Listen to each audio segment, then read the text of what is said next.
السلام علیکم ورحمۃ اللہ وبرکاتہ، نحمده ونصلی علی رسولہ الکریم، اما بعد فاعوذ باللہ من الشیطان الرجیم، بسم اللہ الرحمن الرحیم، رب اشرح لی صدری ویسر لی امری واحلل عقدۃ من لسانی یفقہوا قولی۔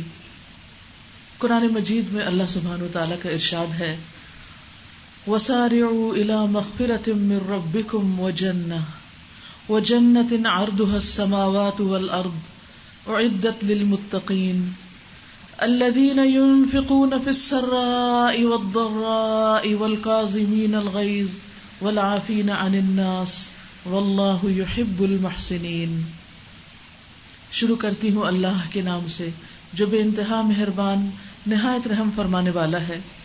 اللہ تعالیٰ کا ارشاد ہے، اور اپنے رب کی بخشش اور جنت کی طرف لپکو جس کا عرض آسمانوں اور زمین کے برابر ہے، اور جو متقی لوگوں کے لیے تیار کی گئی ہے۔ وہ لوگ جو خوشحالی اور تنگی میں وہ خرچ کرتے ہیں جو اللہ نے انہیں دیا ہے، اور غصے کو پی جانے والے ہیں، لوگوں کو معاف کرنے والے ہیں، اور اللہ تعالی محسنین سے، نیکی کرنے والوں سے محبت رکھتا ہے۔ معزز خواتین، یہ سورۃ آل عمران کی آیت نمبر 133 اور 134 ہے، 133 اور 134۔ خطاب ہے مجھ سے اور آپ سے، ہم سب سے۔ اللہ سبحانہ وتعالی جو اس کائنات کا رب ہے، جس نے یہ دنیا بنائی، جس نے مجھے اور آپ کو پیدا کیا، جس کا علم اور جس کی قدرت ہر چیز پر محیط ہے، صرف وہ جانتا ہے اپنی مخلوق کو، اور ہم نہیں جانتے۔ جو کچھ بھی اس نے بنایا وہ صرف اور صرف اس کے علم میں ہے۔ اس کے علم کے مقابلے میں ساری مخلوق کا علم پہاڑ کے مقابلے میں ذرے کے برابر بھی نہیں، سمندر کے مقابلے میں قطرے کے برابر بھی نہیں۔ اللہ سبحانہ وتعالی ہر آن ہر لمحہ زندہ اور ہمیشہ قائم رہنے والا ہے، جو جانتا ہے کہ ایک لمحے کے اندر کتنی چیزیں آسمان سے اتری ہیں، اور کتنی چیزیں زمین سے آسمان کی طرف گئی ہیں، کتنی چیزیں زمین کے اندر داخل ہوئی ہیں، اور کتنی چیزیں زمین سے باہر نکلی ہیں۔ ہم میں سے کوئی بھی نہیں جانتا۔ اگر اس وقت کسی کو یہ کہا جائے کہ اس ایک لمحے میں صرف اس مجلس کے اندر بیٹھے ہوئے لوگوں کے خیالات لکھ دے، تو ہم میں سے کوئی بھی نہیں لکھ سکتا، کیونکہ ایک لمحے کے اندر کئی خیالات آتے ہیں اور کئی جاتے ہیں۔ ہم میں سے کوئی احاطہ نہیں کر سکتا کہ صرف ان چند گنتی کے لوگوں کے دل کے اندر اس وقت کیا ہے، صرف وہ اس کو جان لے۔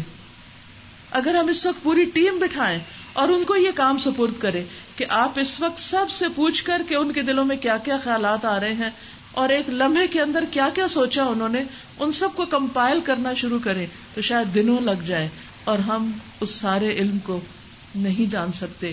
سوچئے اس پلانٹ کے اوپر کتنی مخلوق ہے، کتنے انسان ہیں جن کا شمار کوئی انسان صحیح طور پہ کر نہیں سکتا۔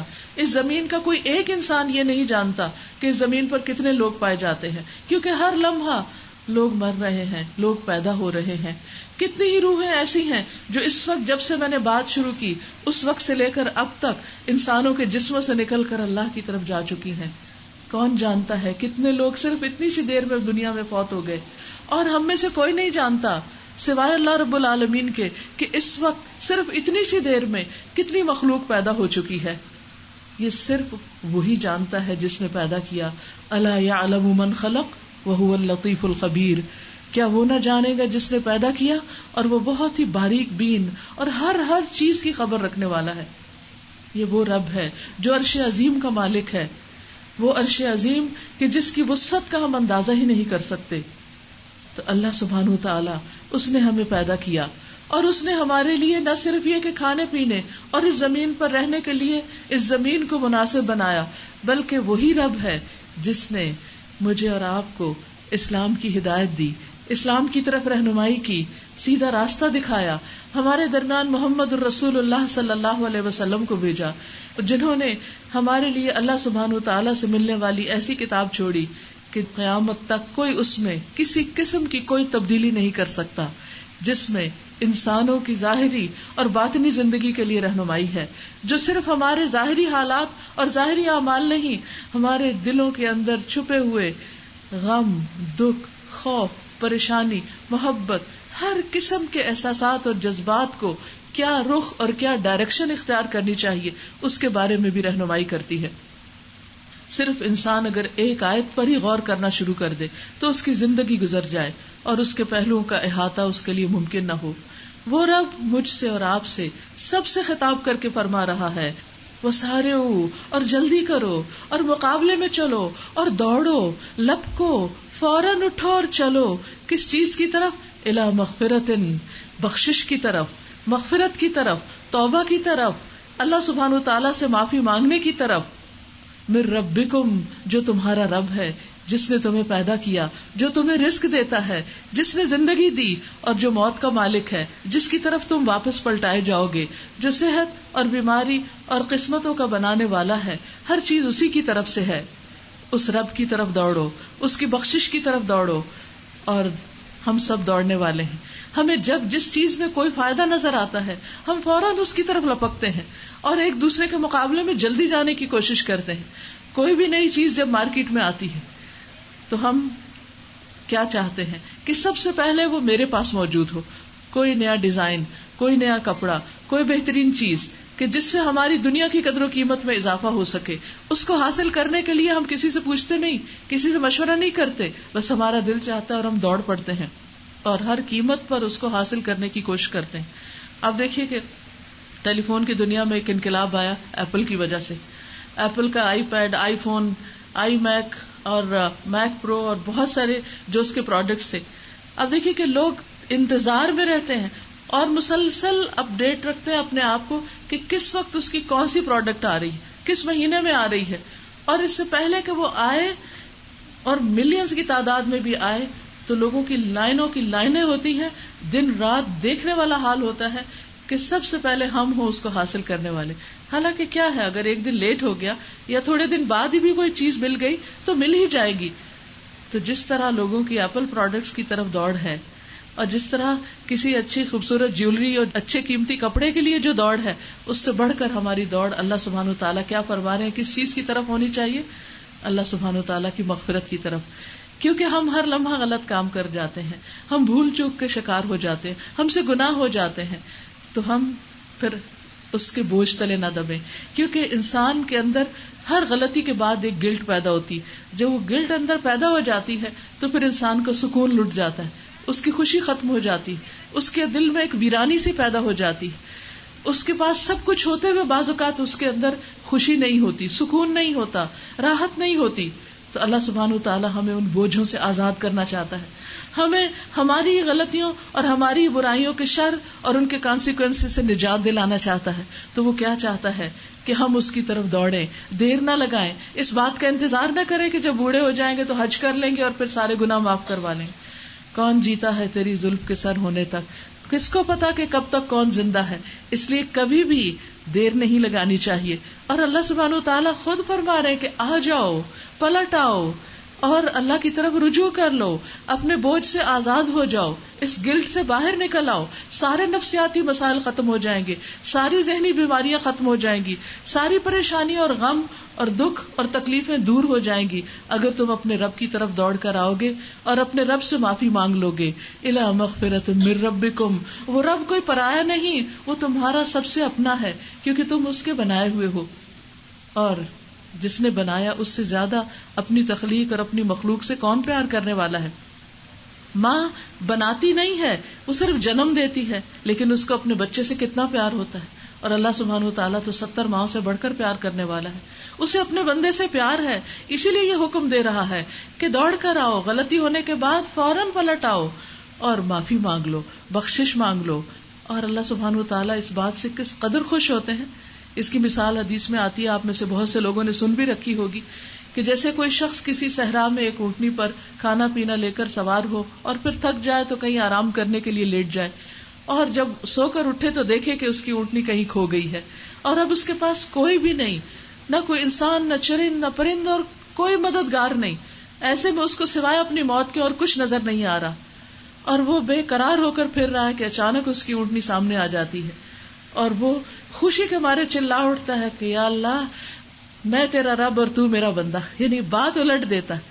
تو اللہ سبحانہ وتعالیٰ فرماتے کہ جس طرح اس بندے کی خوشی کا تم اندازہ لگا سکتے ہو جس کو نئی زندگی مل جائے، اللہ سبحانہ وتعالیٰ اس سے بھی زیادہ خوش ہوتا ہے، اس سے بھی زیادہ خوش ہوتا ہے جب بندہ اس کی طرف پلٹ آتا ہے. اس لیے صرف یہ کہتے رہنا کافی نہیں کہ میں بہت گناہگار ہوں، میں تو ایک گناہگار انسان ہوں، اور شیطان دل میں وسوسے ڈالتا ہے، اچھا تم نے فلاں غلطی کی نا، اب تمہاری تو معافی ہونی نہیں، آخرت میں تو تمہیں جنت ملنی نہیں، لہٰذا دنیا میں اور غلطیاں کر لو اور موج کر لو. لہٰذا وہ ہمیں اللہ تعالیٰ کی طرف آنے نہیں دیتا. اور اللہ سبحانہ وتعالیٰ کیا چاہتا ہے اپنے بندوں کے لیے کہ بندے آئیں، دوڑ کر آئیں. ہم دیکھیے کہ جیسے ایک ماں بچے کی غلطی پر خواہ اس سے ناراض ہو، لیکن کیا ماں کبھی یہ چاہتی ہے کہ بچہ اس سے ہمیشہ کے لیے دور ہو جائے کیونکہ اس نے غلطی کر دی، کیونکہ اس نے ماں کو تنگ کیا یا ماں کی نافرمانی کی؟ جب بچے ہمارے ساتھ کچھ بھی ایسی بات کرتے ہیں تو باوجود اس کے کہ وہ ہمیں سخت تنگ کرتے ہیں، پھر بھی ہم کیا چاہتے ہیں کہ پلٹ آئیں، واپس لوٹ آئیں. بعض اوقات بچے ناراض ہو کر گھر سے نکل جاتے ہیں، ماں کیا چاہتی ہے کہ بچہ واپس آ جائے، کسی طرح پلٹ آئے، کیونکہ اس کا چین اور قرار لٹ جاتا ہے. یہ تو دنیا کی ایک ماں کا یہ حال ہوتا ہے جس کو اپنے بچے سے سچی محبت ہوتی. اللہ تعالیٰ نے ہمیں پیدا کیا ہے اور اس سے بڑھ کر ہمارا کوئی بھی خیر خواہ نہیں. وہ کبھی نہیں چاہتا کہ اس کے بندے آگ میں جلیں، وہ کبھی نہیں چاہتا اس کے بندے بھٹکے، وہ کبھی نہیں چاہتا کہ اس کے بندے پریشانی میں زندگی بسر کریں، وہ کبھی نہیں چاہتا کہ بندے ذہنی بیمار رہیں یا قلبی تکلیف کا شکار رہیں. وہ چاہتا ہے کہ بندے اس کی طرف رجوع کر لیں اور پلٹ آئیں. اسی لیے وہ پکار رہا ہے وَسَارِعُوا إِلَىٰ مَغْفِرَةٍ مِّن رَبِّكُمْ، اور اگر بخشش ہو گئی، وہ رب راضی ہو گیا تو پھر تمہارے لیے جنت کے دروازے کھل جائیں گے. وہ جنت کی طرف دوڑو. ہماری دوڑ کس چیز کی طرف ہوتی ہے؟ دنیا کی طرف، چھوٹی چھوٹی چیزوں کی طرف. دنیا جس کو کہا ہی حقیر گیا ہے وہ ہماری نظروں میں اتنی بڑی ہو گئی، اور وہ جنت کہ جس میں صرف ایک کوڑا رکھنے کی جگہ زمین و آسمان کی ہر چیز سے زیادہ خوبصورت ہے، اس جنت کو ہم بھول گئے. ایسی خوبصورت جنت کہ جس کا کوئی انسان تصور بھی نہیں کر سکتا. تو اللہ تعالیٰ فرماتے ہیں اسی شب و روز میں تم مت کھو کر رہ جاؤ، تم یہی کی دنیا میں مت کھو کر رہ جاؤ. تو صرف چند دن کی بات ہے. اگر تمہارے پاس دنیا کی ساری نعمتیں بھی ہوں تو بھی چھوڑ کر جانا ہے، کچھ بھی تو ساتھ نہیں لے جا سکتے. بڑے بڑے عالی شان گھروں میں رہنے والے سب کا انجام کہاں ہے؟ بالآخر ہم سب نے کہاں جانا ہے؟ اسی زمین کے 2 گز حصے میں، اور وہ بھی پتہ نہیں کہاں اور کیسا نصیب ہوتا ہے. اور وہ زمین کیسی ہے؟ وہ زرخیز زمین ہے یا کھاری زمین ہے یا ریتلی زمین ہے یا بدبودار مٹی ہے یا کیسی مٹی ہے؟ وہ زمین سب کا ٹھکانہ ہے. اس سے کوئی بھی بچ کے نہیں جا سکتا، اس سے کوئی بھی فرار حاصل نہیں کر سکتا، اسے کوئی بھی بائی پاس نہیں کر سکتا، کہیں اور نہیں جا سکتا. عزیز پیارے سے پیارے ہمارے وہ ہمیں اپنے ہی ہاتھوں سے اتار کے چلے آتے ہیں، منو ٹنو مٹی کے نیچے دبا کے چلے آتے. تو اس لیے ہمیں اس دنیا کی حقیقت اچھی طرح معلوم ہونی چاہیے، اور دوسری طرف جنت کی حقیقت بھی. اور وہ جنت جو ہمیشہ کے لیے، جس کی خوشیاں لازوال ہیں، جس میں کوئی بھی چیز ناپسندیدہ نہیں، جس میں انسان کسی کی طرف سے کوئی بھی ہرٹ کرنے والی بات نہیں سنے گا. اب دیکھیے دنیا میں انسان کے پاس ساری نعمتیں ہوں، لیکن بعض اوقات کسی کی ایک چھوٹی سی بات اتنی تکلیف دے جاتی ہے کہ نرم سے نرم بستر پر بھی انسان کو چین نہیں آتا.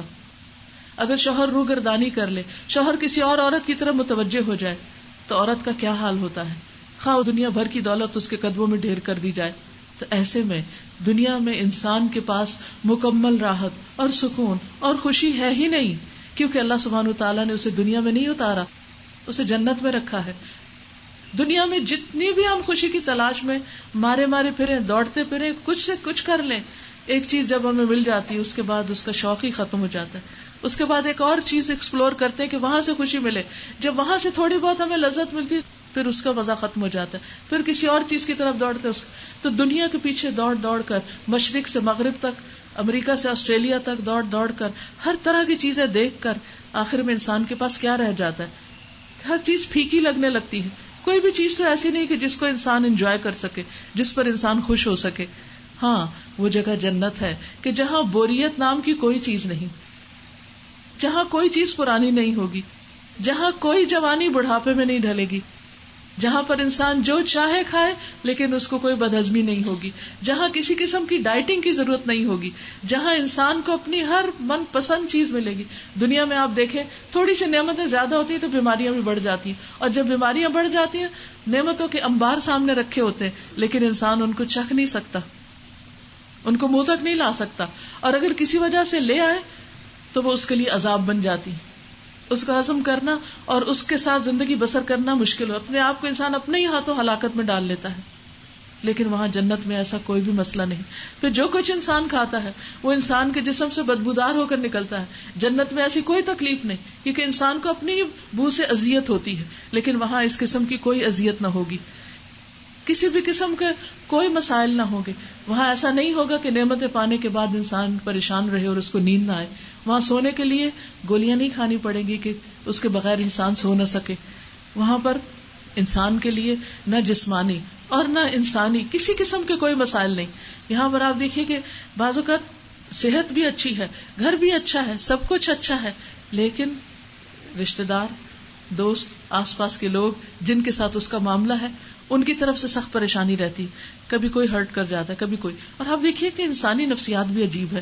بعض اوقات کسی شخص کی لا علمی میں، نا سمجھی میں کی ہوئی بات جس کا اس کے دل میں خیال بھی نہیں ہوتا کہ وہ ہرٹ کرنے کے لیے کر رہا ہے، وہ ایک نارمل روٹین میں کوئی بات کر رہا تھا اور ہمارے دل کو لگ جاتی، اور بار بار وہ چیز ایک کانٹے کی طرح چبھن پیدا کرتی رہتی اور ایک تکلیف کا سبب بن جاتی. جنت ایسی جگہ ہے جہاں کسی قسم کا کوئی رنج اور کوئی غم نہ ہوگا. اور پھر اللہ تعالیٰ فرماتے ہیں کہ لا یبغون عنہا حولا، جہاں سے وہ ہلنا بھی نہ چاہیں گے، ٹلنا بھی نہ چاہیں گے، کہیں اور جانا بھی نہ چاہیں گے. لوگ عام طور پر یہ کہتے ہیں کہ اچھا پھر وہاں بور نہیں ہو جائیں گے، صرف رہنا ہی رہنا ہوگا. ہاں، دنیا میں تو کوئی بور نہیں ہوتا. دنیا میں ہمیں تکلیفوں کے باوجود ہم میں سے کوئی مرنا نہیں چاہتا، لیکن وہاں پر جب خوشیاں ہی خوشیاں ہوں اور ہر روز خوشی کا ایک نیا رنگ ہو تو پھر کیا ہی کہنے کہ جن خوشیوں کی کوئی انتہا ہی نہیں. اور پھر یہاں اللہ سبحانہ وتعالیٰ خاص طور پر جو ڈسکرپشن بتا رہے ہیں وہ کیا ہے، وَجَنَّةٍ عَرْضُهَا السَّمَاوَاتُ وَالْأَرْضُ، ایک ایک بندے کے پاس اتنی بڑی جگہ کہ جیسے آسمانوں اور زمین کے برابر. اس دنیا میں کوئی ایک شخص بھی ایسا ہے کہ جو یہ کہے کہ یہ پورا ملک میرا ہے یا یہ زمین میری ہے، یا کسی کے پاس اتنی کیپیسٹی ہے کہ صرف ایک شہر ہی خرید لے؟ نہیں. اور اگر خرید سکتا بھی ہو تو بیچنے والے کہاں ہیں اس کو کہ کوئی اپنی پراپرٹیز اس کے لیے چھوڑ دے اور وہ کہے اچھا تم سب کچھ خرید لو. لیکن جنت جس کی طرف اللہ تعالیٰ بلا رہے ہیں وہ ارضها السماوات والارض، بہترین جگہ، وسیع ترین جگہ، جتنا انسان کا دل چاہے، جہاں تک چاہے، جو کچھ چاہے، جب چاہے، وہ سب اس کے لیے ہے. لیکن کس کے لیے تیار کی گئی ہے؟ اعدت للمتقین، اللہ سے ڈرنے والوں کے لیے تیار کی گئی ہے، تقوی والوں کے لیے تیار کی گئی ہے، جن کے اندر خدا کا خوف ہے. کیونکہ خدا کا خوف ایسی چیز ہے کہ جو انسان کی زبان سے غلط بات نکلنے سے اس کو روکتا ہے، غلط بات نہیں کرنے دیتا، جو انسان کے اندر ایسا ڈر پیدا کر دیتا ہے اللہ تعالیٰ کا کہ وہ انسان اپنے ہاتھ سے کسی کو تکلیف نہیں دیتا، انسان کسی طرح کسی کو پھر دھوکہ نہیں دیتا، کیونکہ اس کو پتا ہے کہ میرا رب ہر جگہ مجھے دیکھ رہا ہے. میں کہیں پر بھی ہوں، میں گھر میں ہوں، میں گھر کے ڈرائنگ روم میں ہوں یا کچن میں ہوں، میں مہمانوں کے ساتھ ہوں یا میں اپنے سرونٹس کے ساتھ ہوں، میں گاڑی میں بیٹھی ہوں یا میں کسی شاپ پر ہوں، میں اپنے ملک میں ہوں یا کسی اور ملک میں ہوں، میں کسی سمندر میں ہوں یا پہاڑ پر ہوں یا کسی زمین کے اندر کے حصے میں ہوں، میرا رب ہر جگہ مجھے دیکھ رہا ہے، ہر جگہ. کسی نے ایک واقعہ بیان کیا کہ ایک شخص کے 4 شاگرد تھے، تو ایک شاگرد جو تھا وہ استاد کا بہت چہیتا تھا، تو جو باقی 3 تھے ان کو بہت حسد تھا کہ یہ استاد جو ہے یہ ہر وقت اس چوتھے کو زیادہ اہمیت دیتا ہے. تو اس نے کہا چلو آج میں سب کا ایک ٹیسٹ لیتا ہوں.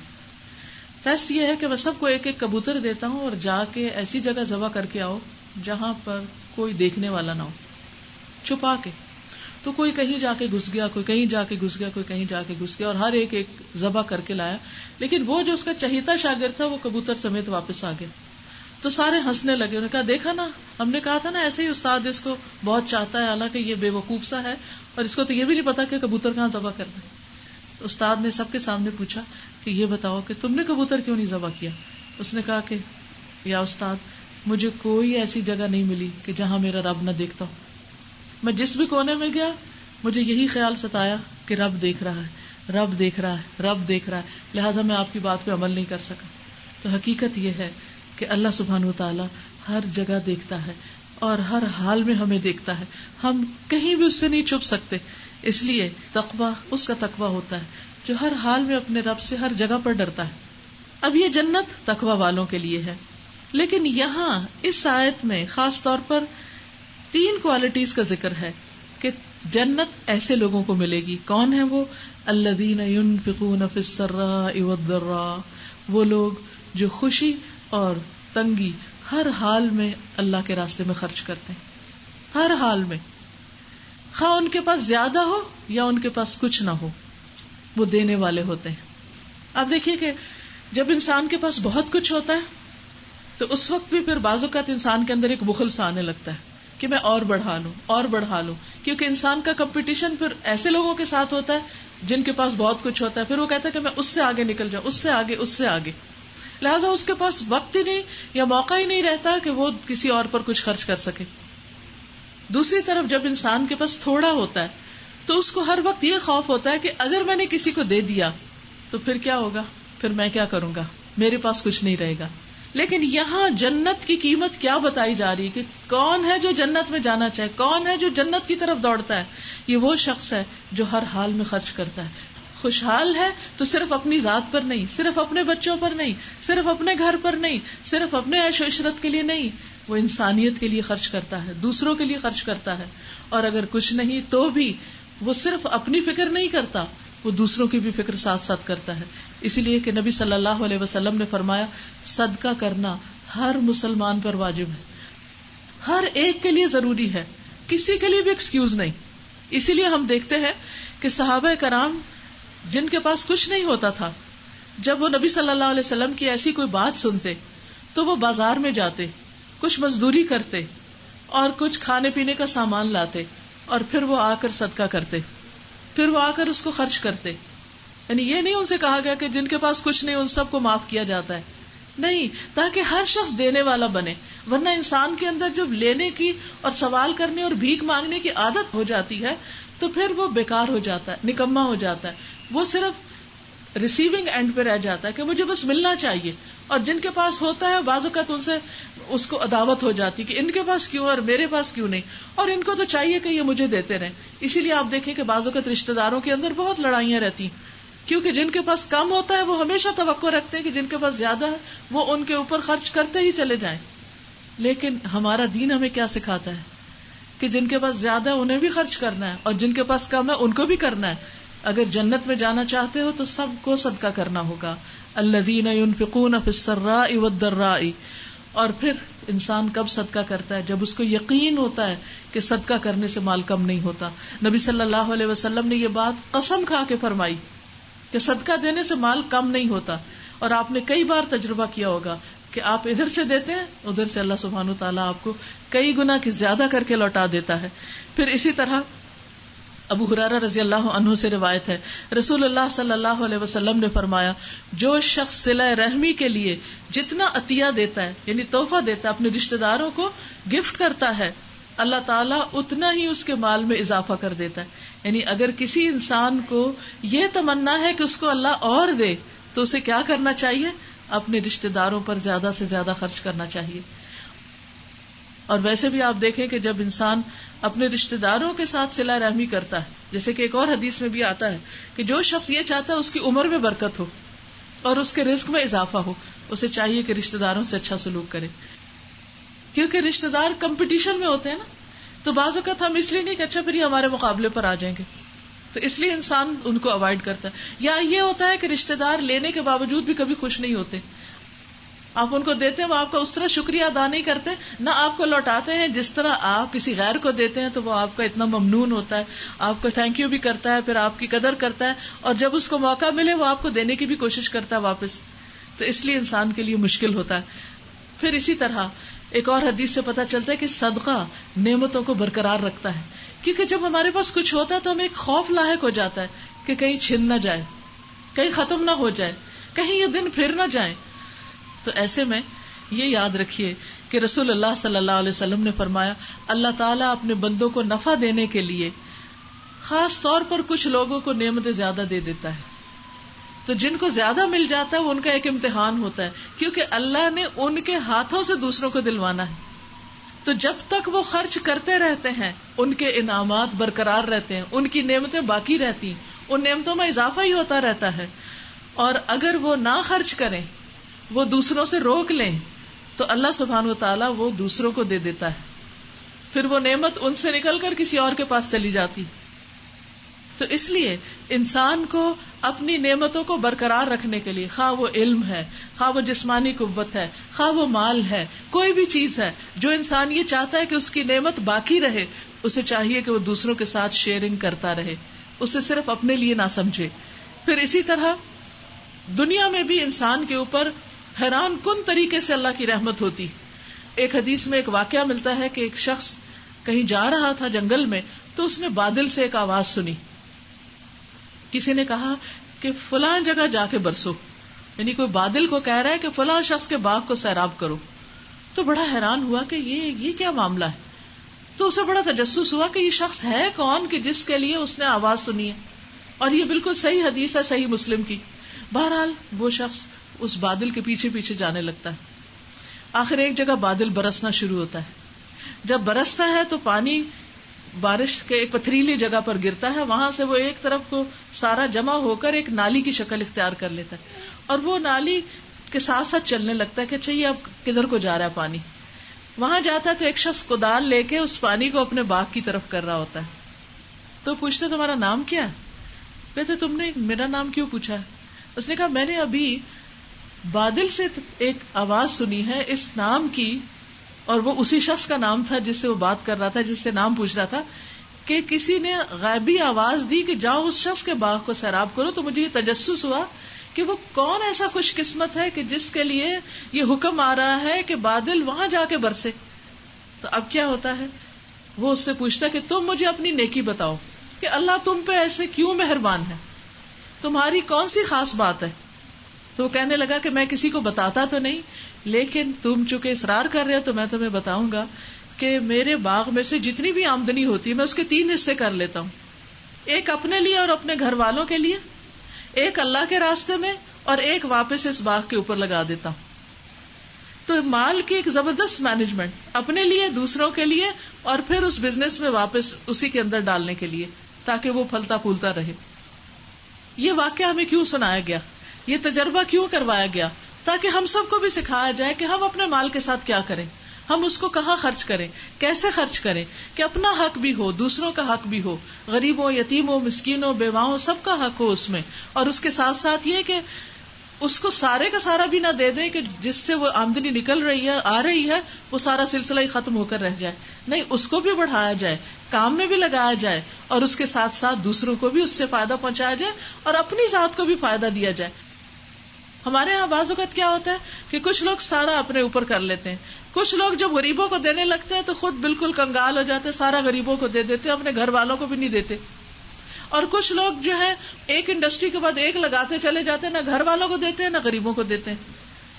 تو اس سے کیا ہوتا ہے، بے اعتدالی ہو جاتی، ادھر گھر والے ناراض، ادھر رشتے دار ناراض، ادھر اپنی جان ہلاکت میں کہ دن رات کام ہی کیے چلے جا رہے ہیں اور کچھ نہیں ہو پا رہا. تو ایسے میں انسان کو جتنی بھی زندگی ملی ہے اس میں خود بھی اپنے آپ کو بھی راحت پہنچائے، دوسروں کو بھی خوش کرے، ان کی دعائیں لے، اور اس کے ساتھ ساتھ جو اللہ نے اس کو اسکل دی ہے، ہنر دیا ہے، اس کو آگے بھی بڑھائے تاکہ لوگوں کو مزید فائدہ پہنچے. پھر اسی طرح آپ دیکھیے کہ صدقہ انسان کے نفس کو بھی پاک کرتا ہے، یعنی انسان کے اندر جو بغض یا حسد یا کینہ یا دل کی گھٹن یا تنگی یا دل کی سختی، تو ان تمام چیزوں کا تزکیہ کرتا ہے. کیونکہ زکوٰۃ کا لفظ جو ہے اس کا مطلب 2 معنی ہوتے ہیں، ایک معنی ہوتا ہے پاک کرنا اور ایک معنی ہوتا ہے بڑھانا. تو صدقہ دینے سے یا زکوٰۃ دینے سے انسان کا مال بڑھتا بھی ہے، اور انسان کام کرتے وقت اگر اس کے اندر کوئی کمی بیشی ہو گئی تو اس کو صاف بھی کر دیتا ہے، یعنی کلین منی اس کے پاس رہ جاتی ہے، اور کمائی کے اندر جو ایسی چیزیں آ گئی کہ جو انوانٹیڈ تھی وہ ساری کی ساری نکل جاتی ہیں اور صاف ہو جاتا ہے. پھر اسی طرح رسول اللہ صلی اللہ علیہ وسلم نے یہ بھی فرمایا، اللہ سبحانہ وتعالیٰ سے روایت کرتے ہیں، حدیث قدسی ہے، یا ابن آدم، اے ابن آدم، انفق ينفق علیک، تم خرچ کرو تم پر خرچ کیا جائے گا. اسی طرح ایک مرتبہ نبی صلی اللہ علیہ وسلم نے فرمایا، بلال خرچ کیا کرو اور عرش والے کی جانب سے مفلسی سے نہ ڈرا کرو. تم دو گے تو ایسا نہیں ہوگا کہ اللہ تعالیٰ تمہیں نہیں دے گا. وقتی طور پر انسان کو ہوتا ہے کہ پتہ نہیں پھر میرا کیا بنے گا، لیکن اللہ سبحانہ وتعالیٰ اس سے کئی گنا زیادہ لوٹاتا ہے. حضرت عمر رضی اللہ تعالیٰ عنہ کہتے ہیں کہ مجھے بتایا گیا کہ اعمال آپس میں فخر کرتے ہیں. یعنی جو کچھ ہم کرتے ہیں نا، جیسے نماز پڑھی، روزہ رکھا، صدقہ خیرات کیا، تو نماز کہتی ہے کہ میرا جو کرنے والا ہے نا وہ بہت اچھی نماز پڑھتا ہے، تو روزہ کہتا ہے کہ نہیں وہ بڑا روزے دار ہے، اور صدقہ کہتا ہے کہ میں تم سب سے افضل ہوں. یعنی باقی نیکیاں تو بندے کی اپنی ذات کے لیے ہوتی ہے نا. مثلا روزہ رکھا کسی نے تو خود اس کو فائدہ پہنچا، نماز پڑھی کوئی تو خود اس کو فائدہ پہنچا. لیکن جب انسان صدقہ کرتا ہے، خون پسینے کی کمائی سے جب مال خرچ کرتا ہے تو اس سے دوسروں کو فائدہ پہنچتا ہے. ایک اسمائل کسی کو دیتا ہے، یہ بھی صدقہ ہے، اس سے بھی فائدہ پہنچتا ہے. کوئی اچھی بات کسی کے ساتھ شیئر کرتا ہے، اس سے دوسروں کو فائدہ پہنچتا ہے. تو صدقہ جو ہے وہ کہتا ہے کہ میں تم سب سے آگے ہوں، تم سب سے زیادہ بہترین ہوں. پھر اسی طرح ابو ہریرہ رضی اللہ عنہ سے روایت ہے، انہوں نے نبی صلی اللہ علیہ وسلم کو یہ فرماتے ہوئے سنا کہ بخیل اور خرچ کرنے والے شخص کی مثال دو لوگوں کی طرح ہے جن کے جسم پر لوہے کے کرتے ہوں، جیسے وہ جو جنگ میں لوگ لباس پہنتے تھے زرہ وغیرہ، تو وہ دو کرتے دونوں نے پہنے ہوئے ہیں، یعنی اوپر سے لے کے نیچے تک. جب خرچ کرنے والا کرتا ہے تو وہ اس کا لباس پھیلنے لگتا، بڑھنے لگتا، کھلنے لگتا، کھلتا کھلتا اس کے سارے جسم کو چھپا لیتا ہے، یعنی اس کے سارے عیب چھپ جاتے ہیں، اس کو زینت بخشتا ہے، حتیٰ کہ اس کے پاؤں کا نشان بھی مٹ جاتا ہے. لیکن بخیل جب خرچ کرنے کا ارادہ کرتا ہے تو وہ اس کے جو ہلکے ہوتے ہیں وہ سکڑنے لگتے ہیں، ٹائٹ ہونے لگتے ہیں. جیسے آپ نے دیکھا ہوگا وولن جرسی جو ہوتی ہے، کچھ کو دھوئیں تو وہ کھل جاتی اور کچھ کو دھوتے تو وہ شرنک ہو جاتی. تو بخیل کشادہ کرنے کی کوشش کرتا لیکن وہ اس کا کھلتا نہیں، تو وہ اس کے اندر اور تنگی پیدا کرتا ہے. یعنی جو انسان دیتا ہے اللہ تعالیٰ اس کے مال میں، اس کے رزق میں، اس کے وقت میں، اس کی بہت سی چیزوں میں برکت دے دیتا ہے اور اس کی ہر چیز میں اضافہ ہونا شروع ہو جاتا ہے. اور جو نہیں دیتا سب سے پہلے تو اس کا دل بھنجتا ہے، اندر تنگی آتی، اور پھر اس کے بعد اس کے اندر انسیکیورٹیز آتی. جو انسان دینے والا ہوتا ہے اس کو خوف نہیں ہوتا، کیونکہ اس کو پتا ہوتا ہے کہ مجھے لوگوں کی دعائیں ملیں گی، مجھ پر اللہ تعالیٰ کی رحمت ہوگی، میرا کوئی نقصان نہیں ہو سکتا کیونکہ میں صدقہ کرنے والوں میں سے ہوں. اور اس کے برعکس دوسرا شخص، اس کے اندر ایک گلٹ ہوتی اور وہ اس کو خوف زدہ رکھتی ہے.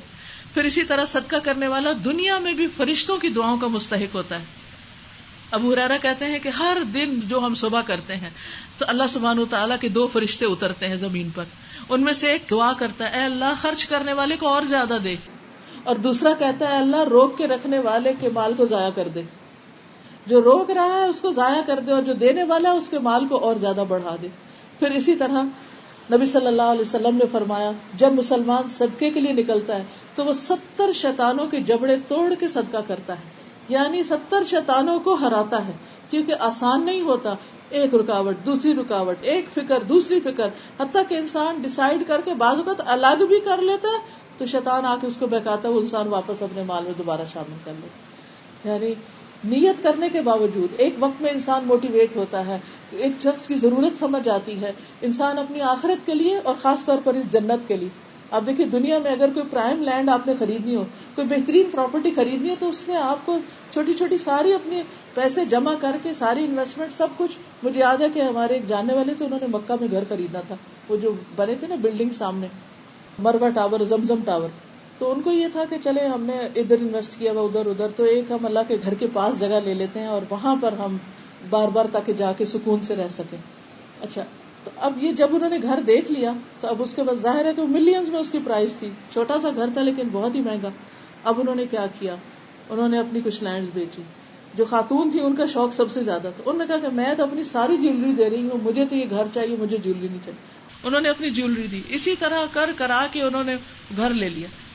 تو نیت اور ارادے کی بات ہے، شوق کی بات ہے، اور اس کے ساتھ کیا کہ اپنی دوسری دنیا کی چیزیں کچھ ختم کرنی پڑتی تاکہ وہاں جگہ. اب آپ دیکھیں جو کچھ دنیا میں ہمارے پاس ہے، ہم چاہتے ہیں جنت میں کوئی حصہ مل جائے ہمیں، وہاں کچھ خرید لیں. کیا کرنا پڑے گا؟ یہاں کی جو انویسٹمنٹس ہیں یا جو پراپرٹیز بنائی ہوئی ہیں ان میں سے کچھ دے کر وہاں ملے گا. یہ نہیں ہو سکتا کہ یہاں بھی رکھے اور وہاں بھی. یہاں ٹھیک ہے رکھے اپنی ضرورت کا، لیکن کچھ حصہ وہاں کے لیے بھی، کیونکہ یہاں تو تھوڑے دن رہنا ہے اور وہاں ہمیشہ رہنا ہے. عقل مند وہ ہے جو پائیدار سودے کرنے والا ہو، جو ہمیشہ کا فائدہ دیکھنے والا ہو، جو لانگ ٹرم پلاننگ کرنے والا ہو، جو اپنے اینڈ کو دیکھنے والا ہو کہ کہاں زیادہ بہتر ہے. آپ دیکھیے اگر آپ خود بھی کمپیریزن کریں، ایک طرف جنت ہے جو ہمیشہ کی زندگی ہے اور ایک طرف یہ دنیا ہے. دنیا کی زندگی اگر ہم 1000 سال بھی جئیں تو اس جینے میں کیا لطف ہے. 50 سال کے بعد ہی انسان کے اوپر ایسی بیماریاں اٹیک کر دیتی ہیں، بلکہ اب تو جو لائف کوالٹی ہے اور بھی کم ہوگی. ینگسٹرز کو آپ دیکھیں، کسی کی کمر میں درد ہے، کسی کو کوئی تکلیف ہے، کسی کو کوئی تکلیف ہے. کیسی کیسی انہونی قسم کی بیماریاں آ گئی ہیں، جس میں ذہنی بیماریاں، جذباتی، روحانی، ہر قسم کی بیماریاں موجود ہیں. اگر ہمارے پاس سب کچھ بھی ہو تو یہ بیماریاں ہمیں زندگی سے لطف اندوز نہیں ہونے دیتی. کہاں دوسری طرف جنت کہ جہاں صرف خوشیاں ہی خوشیاں ہیں. تو عقل مند کیا چاہے گا؟ کہاں انویسٹ کروں، کہاں لگاؤں، کس جگہ زیادہ کروں؟ تو عقل مند وہی ہے جو اللہ کے ہاں اللہ کا قرب پانے کے لیے، وہاں گھر بنانے کے لیے اور اللہ سبحانہ وتعالیٰ کے قریب ترین اور رسول اللہ صلی اللہ علیہ وسلم کے قریب ترین ہونے کے لیے، مقرب بننے کے لیے انویسٹمنٹس کرے. رسول اللہ صلی اللہ علیہ وسلم نے فرمایا، اللہ تعالیٰ فرماتا ہے میرا بندہ جن جن باتوں سے میرا قرب حاصل کرتا ہے ان میں کوئی عبادت مجھے اس سے زیادہ محبوب نہیں جو میں نے اس پر فرض کی. یعنی سب سے زیادہ فرض ادا کر کے، جیسے نماز، روزہ، حج، زکوٰۃ ادا کر کے انسان اللہ کے قریب ہوتا ہے، اور میرا بندہ فرض ادا کرنے کے بعد نفل ادا کر کے مجھ سے اتنا قریب ہو جاتا ہے کہ میں اسے محبت کرنے لگتا ہوں. یعنی فرض کی ادائیگی کے بعد نوافل کی کثرت، خواہ وہ نماز میں ہو، خواہ وہ عمرے کی شکل میں ہو حج کے بعد، خواہ وہ زکوٰۃ کے بعد نفلی صدقات کی شکل میں ہو، جب انسان نفل ادا کرنے لگتا ہے تو اللہ کا پیارا بن جاتا ہے. اس سے بڑی سعادت کسی کے لیے کیا ہو سکتی کہ وہ اللہ کا محبوب بن جائے. دنیا میں لوگوں کی محبتیں حاصل کرنے کے لیے انسان کیا کیا کرتا ہے. اگر ہمارے دل کو یہ چاہت لگ جائے کہ ہم اللہ کے پیارے بن جائیں اور اللہ ہم سے محبت کرنے لگے تو کوئی مہنگا سودا نہیں. اللہ سبحانہ وتعالیٰ نے راستہ بتا دیا ہے کہ کیا کرنا ہے. اور دوسری طرف والکاظمین الغیظ، اپنا غصہ پی جانے والے. صدقہ تو دینا ہے اور غصہ پینا ہے. کچھ چیزیں دینے والی اور کچھ روکنے والی. بعض اوقات صدقہ کرنا آسان ہوتا ہے، انسان دے دیتا، اچھا یہ بھی دے دیتا ہوں، یہ بھی دے دیتا ہوں، اللہ تعالیٰ کے پاس کئی گنا واپس زیادہ کر کے ملے گا. لیکن کیا مشکل ہو جاتا ہے اس کے لیے؟ اپنے غصے کو روکنا. والکاظمین الغیظ. اب یہ غصے کو روکنا بہت مشکل کام ہے. اکثر لوگ کہتے ہیں ہمیں غصہ بہت آتا ہے، کوئی علاج بتائے، کوئی وظیفہ بتائیں، یا ان کے گھر والوں میں سے کسی کو بہت غصہ آتا ہے. ایک تو صدقے سے وہ غصہ وغیرہ دور ہوتا ہے، اور دوسرا یہ کہ انسان کو اللہ تعالیٰ نے بتا دیا کہ اسے کنٹرول کرنا پڑے گا، اس کے اوپر بند باندھنا پڑے گا. جب دل کے اندر ایک آگ بھڑک اٹھے تو اس کو بجھانا پڑے گا. وہ صدقہ ویسے بھی آگ بجھاتا ہے. تو انسان کے لیے اگر جنت میں گھر چاہیے تو غصہ کنٹرول کرنا پڑے گا. غصہ وقتی طور پر انسان کو کیا کر دیتا ہے؟ انسان کی عقل کو کھا جاتا ہے. سب کو پتا ہے نا کہ غصہ عقل کو کھا جاتا ہے. تو جس انسان کی عقل ہی نہیں رہی، پاگل ہو گیا جو، پھر اس کا کیا کہنا. وہ کتنا بھی بظاہر عقل مند بنے، لیکن وہ جب غصہ کر بیٹھتا ہے تو اپنی عزت کھو بیٹھتا ہے، دوسروں کے دلوں میں اس کا مقام گر جاتا ہے. اس کے بعد وہ 100 دفعہ سوری کرے. آپ دیکھیں بعض لوگ غصہ کرتے ہیں، اس کے بعد پھر سوری کرنے لگتے ہیں، تو لوگ ان کی سوری بھی قبول نہیں کرتے. وہ کہتے ہیں تم نے تو کام بنا لیا، ہر تھوڑے دن کے بعد تم سوری کرنے لگ جاتی. تو حقیقت یہ ہے کہ انسان کو جنت میں داخلے کے لیے کچھ بھی کرنا پڑے تو وہ کر گزرے، اور اسی میں سے ایک کیا ہے کہ غصہ کنٹرول کرے. اور نبی صلی اللہ علیہ وسلم نے فرمایا کہ کسی انسان نے کوئی گھونٹ اس سے زیادہ بہتر نہیں پیا جو وہ غصے کا گھونٹ پی لیتا ہے. بہت سی چیزیں ہم پینے کے شوقین ہیں، پیتے ہیں، لیکن سب سے بہترین گھونٹ جو اللہ کے نزدیک ہے وہ غصے کا ہے، جو انسان باہر لانے کے بجائے واپس اپنے اندر کر لیتا ہے. مشکل ضرور ہے، ناممکن نہیں، اور اس کے لیے تو بالکل مشکل نہیں جس نے جنت کمانی ہو. آپ دیکھیے کہ جیسے ایک انسان جب بزنس کرتا ہے تو وہ کیا کہتا ہے، کسٹمر از آلویز رائٹ. بعض اوقات کسٹمر اتنی بڑی بڑی باتیں کر جاتے ہیں، لیکن کامیاب بزنس مین کیا کرتا ہے، وہ باہر بھڑک اٹھتا ہے جواباً. وہ نہیں بھڑکتا، وہ سب کچھ پی جاتا ہے. کس لیے؟ اس لیے کہ اس کی نظر اس وقت پروفٹ پہ ہے، کہ جو اس کو وہاں سے ملنے والا ہے. اس لیے بہت ضروری ہے کہ ہم اپنے پروفٹ پہ نظر رکھیں اور غصے کو پی جائیں. اور تیسری چیز کیا فرمائی، والعافین عن الناس، لوگوں کو معاف کر دینے والے. یعنی اگر کوئی غصہ کرے ان پر کوئی ان سے بری بات کر دے، کوئی ان کو تکلیف دے جائے، کوئی ان کا نقصان کر جائے، کوئی ان کے ساتھ زیادتی کر جائے، تو وہ اس کو دل پر نہیں لیتے. تکلیف ہوتی ہے لیکن وہ اس کو بھلا دیتے ہیں، اس کو معاف کر دیتے ہیں. بہت مشکل کام ہے لیکن ناممکن نہیں. جو ارادہ کر لے اس کے لیے اللہ سبحانہ و تعالیٰ آسانی فرما دیتے ہیں. اللہ تعالیٰ سے دعا ہے کہ اللہ تعالیٰ ہمارے لیے آسان کر دے. یاد رکھیے جب ہم کسی کو معاف کرتے ہیں تو ہمارے اپنے دل کا بوجھ اٹھتا ہے، اور اس سے زیادہ اللہ سبحانہ و تعالیٰ ہمیں معاف کر دیتے ہیں. حضرت ابوبکر صدیق رضی اللہ تعالیٰ عنہ کی زندگی میں ایک بہت بڑی مشکل کا سامنا کرنا پڑا کہ ان کی پیاری بیٹی حضرت عائشہ رضی اللہ تعالیٰ عنہ پر ایک بہت بڑا الزام لگا دیا گیا تھا، اور بہت ہی غلط الزام تھا، اور الزام لگانے والے 2-3 لوگ تھے، باقی مسلمان ان کے ساتھ شامل نہیں ہوئے. جب اللہ سبحانہ و تعالیٰ نے حضرت عائشہ کی برات کر دی تو اس موقع پر حضرت ابو بکر کو بہت صدمہ پہنچا کہ وہ الزام لگانے والا وہ شخص تھا جو ان سے ماہوار وظیفہ لیتا تھا، جس پر وہ خرچ کر رہے تھے، جو ان کا اپنا ہی رشتہ دار تھا. تب قدرتی طور پر ریاکشن کیا ہونا تھا غصے میں کہ میں اب اس کو مزہ چکھاتا ہوں، میں اس کو اب آئندہ نہیں کچھ دوں گا تاکہ اس کو سمجھ آئے. جو ہی انہوں نے ارادہ کیا، ابھی نیت ہی کی کہ وہ آئندہ ان پر خرچ نہیں کریں گے، تو اللہ سبحانہ وتعالیٰ نے آیات اتار دی. اور کیا آیت تھی؟ الا تحبون ان یغفر اللہ لکم، کیا تم نہیں چاہتے کہ اللہ تعالیٰ تمہیں معاف کر دے؟ اگر تم چاہتے ہو کہ اللہ تمہیں معاف کر دے تو تم اس کا قصور معاف کر دو.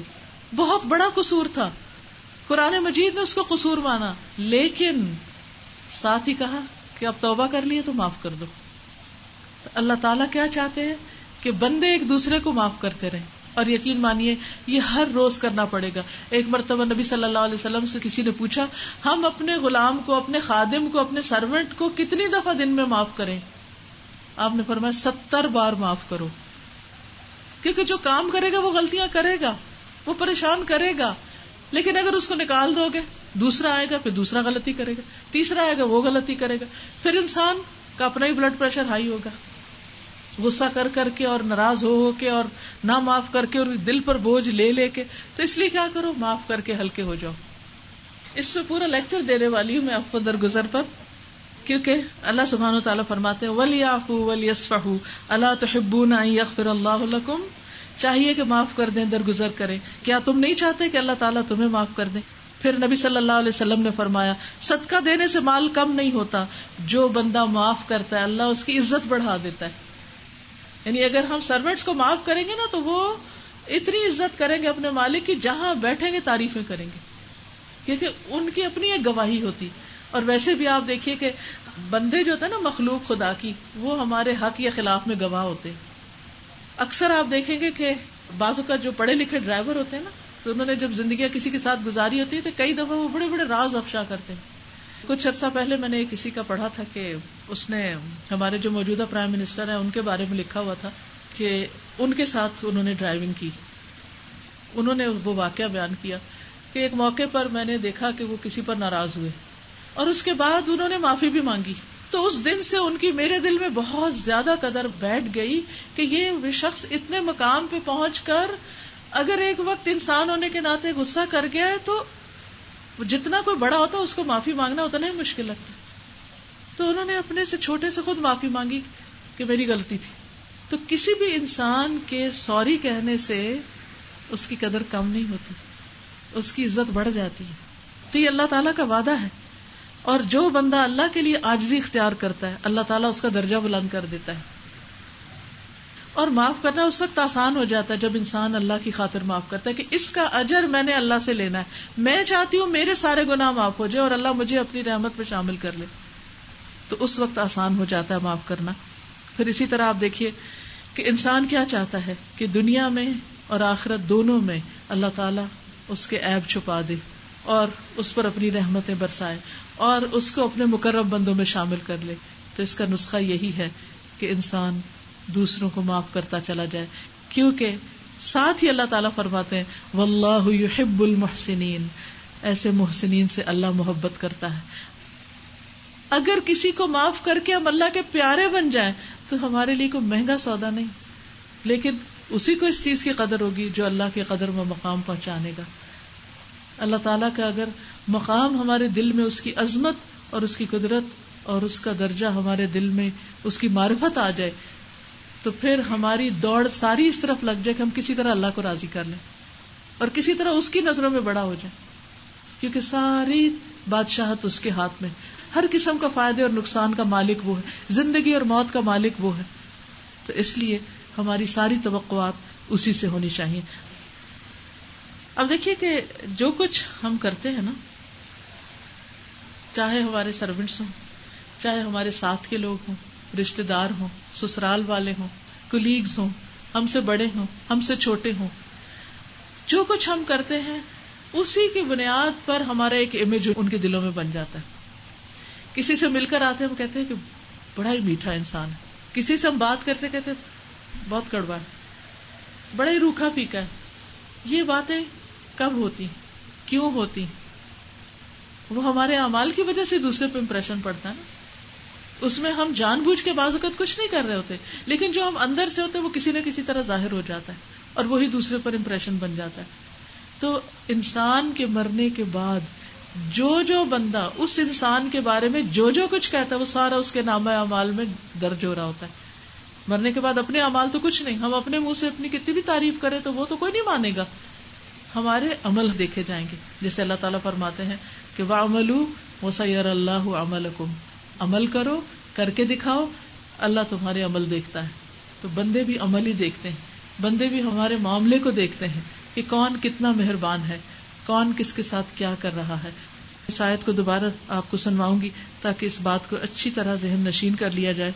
وَسَارِعُوا إِلَى مَغْفِرَةٍ مِّن رَّبِّكُمْ وَجَنَّةٍ عَرْضُهَا السَّمَاوَاتُ وَالْأَرْضُ أُعِدَّتْ لِلْمُتَّقِينَ الَّذِينَ يُنفِقُونَ فِي السَّرَّاءِ وَالضَّرَّاءِ وَالْكَاظِمِينَ الْغَيْظَ وَالْعَافِينَ عَنِ النَّاسِ وَاللَّهُ يُحِبُّ الْمُحْسِنِينَ. اللہ سبحانہ وتعالیٰ فرماتے ہیں وَالَّذِينَ إِذَا فَعَلُوا فَاحِشَةً، وہ لوگ کہ جب ان سے کوئی بے حیائی کی بات ہو جاتی، کوئی زبان سے کوئی سخت لفظ نکل جاتا ہے، کوئی گالی نکل جاتی، کوئی کچھ ہوتا ہے ایسی کوئی بھی چیز، او ظلموا انفسہم، یا اپنی جانوں پہ ظلم کر لیتے ہیں، یعنی کوئی گناہ ہو جاتا ہے ان سے، ذکر اللہ، فوراً اللہ کو یاد کرتے ہیں، انہیں فوراً اپنی غلطی کا احساس ہو جاتا ہے، فاستغفروا لذنوبہم، وہ اپنے گناہوں کی معافی مانگنے لگتے ہیں، ومن یغفر الذنوب الا اللہ، اور اللہ کے سوا گناہوں کو معاف کون کر سکتا ہے، وَلَمْ يُصِرُّوا عَلَى مَا فَعَلُوا، اور اپنے کیے پر اصرار نہیں کرتے، جم نہیں جاتے، یعنی اپنی غلطی پہ ڈھیٹ نہیں بن جاتے، فوراً پلٹ آتے ہیں، وَهُمْ يَعْلَمُونَ، اور وہ جانتے ہوتے ہیں، أُولَئِكَ جَزَاؤُهُمْ مَغْفِرَةٌ مِّن رَّبِّهِمْ، ایسے لوگوں کا بدلہ، ایسے لوگوں کی جزا ان کے رب کی طرف سے بخشش، ان کے لیے بخشش کا پروانہ آ جاتا ہے، وَجَنَّاتٌ، اور جنتیں، تجری من تحتها الانہار، جن کے نیچے نہریں بہ رہی ہیں، خالدین فیہا، جن میں وہ ہمیشہ رہیں گے، وَنِعْمَ أَجْرُ الْعَامِلِينَ، اور عمل کرنے والوں کا اجر کتنا بہترین ہے، کتنا خوبصورت ہے. تو ایک طرف مغفرت اور جنت کی دعوت دی، اور دوسری طرف وہ کام بتا دیے جو اللہ تعالیٰ کی بخشش اور جنت میں جانے کا سبب بنتے ہیں. اور پھر چونکہ ہم انسان ہیں، غلطیاں ہوتی ہیں، فرمایا کہ غلطی پھر بھی ہوگی، ارادہ کرو گے، نیت کرو گے، کرنے نکلو گے، پھر پھسلو گے، جب پھسلن ہو جائے تو فوراً پلٹ آؤ، اللہ کو یاد کرنے لگو، گناہ کی معافی مانگ لو، تو اللہ تعالیٰ اس کے بدلے میں وہ باغات عطا کرے گا جن کے نیچے نہریں بہتی ہیں، اور وہ ہمیشہ ہمیشہ کے لیے ہوں گے. اور یہ اجر، یہ بدلہ، یہ صلہ، یہ ثواب اس کے لیے ہے جو کچھ کر کے دکھائے. تو اللہ تعالیٰ سے دعا ہے کہ وہ ہمیں عمل کی توفیق عطا فرمائے. وآخر دعوانا ان الحمد للہ رب العالمین. ایسا ہے کہ یہ کتاب میں اپنے ساتھ لائی ہوں جس سے میں نے کچھ احادیث آپ کو سنائی ہیں. حسن اخلاق کتاب ہے، اوروں کے لیے بھی موجود ہے میرے خیال یہاں پر. ہر گھر میں یہ کتاب ہونی چاہیے تاکہ ہمارا اخلاق اچھا ہو جائے، کیونکہ ہمیں پتہ ہوتی ہیں باتیں لیکن ریمائنڈر چاہیے ہوتا ہے. اور پھر ہم اپنے بچوں کے ساتھ بھی شیئر کر سکتے ہیں، دوسروں کو گفٹ بھی کر سکتے ہیں، کیونکہ سب سے بھاری نیکی قیامت کے دن میزان کے اندر انسان کا اچھا اخلاق ہوگا. اور اچھے اخلاق کی وجہ سے انسان روزے دار اور بہت زیادہ تہجد گزار اور نمازی لوگوں کے مقام کو پہنچ جاتا ہے، یعنی ایک شخص ہوتا ہے جس کی عبادت فرض کے درجے میں ہی ہوتی ہے، بہت زیادہ روزے نہیں رکھ سکتا، بہت تہجد نہیں پڑھ سکتا، لیکن لوگوں سے معاملہ بڑا اچھا کرتا ہے، تو ایسا شخص اجر اور ثواب میں کہیں آگے بڑھ جاتا ہے. تو اس لیے یہ تمام یہ جو ٹاپکس اس کے اندر دیے گئے ہیں کہ کیا کیا چیزیں اخلاق میں آتی ہیں، ہمیں کس طرح اپنے آپ کو سنوارنا ہے. تو اگر آپ روزانہ ایک حدیث یا ایک پیج بھی پڑھ لیں اور اس پر عمل کی نیت کر لیں تو انشاءاللہ تعالیٰ آپ کو فائدہ ہوگا. دعا کر لیتے ہیں. سبحان اللہ والحمد للہ ولا الہ الا اللہ واللہ اکبر ولا حول ولا قوة الا باللہ العلی العظیم. اللہم صل علی محمد وعلی آل محمد كما صليت على إبراهيم وعلى آل إبراهيم إنك حميد مجيد. اللهم بارك على محمد وعلى آل محمد كما باركت على إبراهيم وعلى آل إبراهيم إنك حميد مجيد. يا حي يا قيوم برحمتك نستغيث. لا إله إلا الله وحده لا شريك له له الملك وله الحمد وهو على كل شيء قدير. لا حول ولا قوة إلا بالله. لا إله إلا الله. لا نعبد إلا إياه. له النعمة وله الفضل وله الثناء الحسن. لا إله إلا الله مخلصين له الدين ولو كره الكافرون. لا إله إلا أنت سبحانك إني كنت من الظالمين. سبحان الله والحمد لله ولا إله إلا الله والله أكبر ولا حول ولا قوة إلا بالله العلي العظيم. یا رب العالمین یا ارحم الراحمین یا ذا الجلال والإکرام یا من بیدہ ملکوت کل شیء وہو علی کل شیء قدیر. اللہ ساری چیزوں کا مالک تو ہے. یا رب ہماری زندگی تیرے ہاتھ میں ہے. یا اللہ ہمارا انجام بھی تیرے ہاتھ میں ہے. ہم سب تجھ سے رحمت کی درخواست کرتے ہیں. اللہ دنیا اور آخرت میں ہم سب پر اپنی رحمت نازل فرما.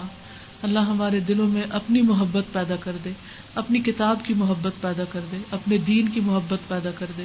اللہ ہمارے دلوں میں آخرت کی محبت پیدا کر دے، دنیا سے زیادہ جنت کی محبت پیدا کر دے. اللہ ہمیں جنت کا شوق عطا کر. یا اللہ ہمیں اپنا دیدار نصیب فرمانا. اللہ اپنے ملاقات کا شرف نصیب فرمانا. یا اللہ ہم سے اچھے اچھے کام لے لے. اللہ ان کاموں کی توفیق دے جن سے تو راضی ہو جائے، اور ہر اس چیز سے بچا جس سے تو ناراض ہوتا ہے. یا رب العالمین ہمارے کبیرہ اور صغیرہ گناہوں کو معاف فرما دے. یا اللہ ہم ہر لمحہ غلطی کرتے ہیں، ہم پھسل جاتے ہیں، ہم بھول جاتے ہیں، شیطان دشمن ہمارے اندر وسوسے ڈالتا ہے. اللہ ہم بہت مشکلات کا شکار ہیں. تو ہماری حفاظت فرما اور ہمیں ایمان پر ثابت قدمی نصیب فرما. اللہم وفقنا لما تحب وترضا. یا اللہ تمام بیماروں کو صحت عطا فرما. اللہ سب دکھی لوگوں کے دکھ دور فرما، سب کی پریشانیاں دور فرما، سب کے گھروں میں سکون پیدا کر دے.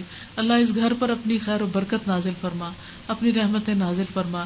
انہوں نے جس طرح تیرے ذکر کو بلند کیا ہے، تیرے نام کی یہ مجلس قائم کی ہے، یا اللہ تو ان کا ذکر اپنے فرشتوں کی مجلس میں فرما. یا اللہ تو ہم سب کو نیکی کے کاموں میں ایک دوسرے سے آگے بڑھنے کی توفیق دے. یا اللہ ہماری دوڑ تیری بخشش اور تیری جنت کی طرف لگ جائے. یا اللہ اس کا شوق ہمیں ہر چیز سے بڑھ کر ہو جائے. یا رب العالمین تو ہمارے بچوں کو ہدایت دے. اللہ تو انہیں صحیح راستہ دکھا. اللہ تو ان کی حفاظت فرما، ان کو حیا دے، تقویٰ دے، بہترین اخلاق عطا کر دے، اور انہیں ہمارے لیے صدقہ جاریہ بنا دے. یا اللہ جو کچھ بھی تو نے ہمیں نعمتیں عطا کی ہیں انہیں اپنے راستے میں خرچ کرنے کی توفیق عطا فرما. یا رب العالمین تو ہمارے دلوں کو صاف کر دے، ہمیں دوسروں کو معاف کرنے کی توفیق دے. اللہ ہمیں اپنے غصے کو کنٹرول کرنے کی توفیق دے. یا اللہ ہم تجھ سے تیری محبت مانگتے ہیں. اللہ تو ہمیں محسنین میں شامل کر دے، ایسے لوگوں میں شامل کر دے جن سے تو محبت کرتا ہے. یا اللہ جتنی بہنیں یہاں آئی ہیں، جتنے بھی لوگوں نے اپنا وقت لگایا ہے، یا اللہ ان سب کا آنا قبول فرما. یا اللہ جو کچھ ہم نے سنا ہمیں اس پر عمل کی توفیق عطا فرما اور ہمارے دلوں کو نرم کر دے. ہمارے دلوں میں خیر اور بھلائی کی طرف بڑھنے کی محبت پیدا کر دے. یا اللہ سب کی کوشش قبول فرما. یا اللہ جنہوں نے اس مجلس کا اہتمام کیا ہے اور جو جہاں جہاں سے بھی آئے ہیں ان سب کا آنا قبول فرما لے. اللہ تو ہمیں جنت الفردوس میں جگہ عطا فرمانا.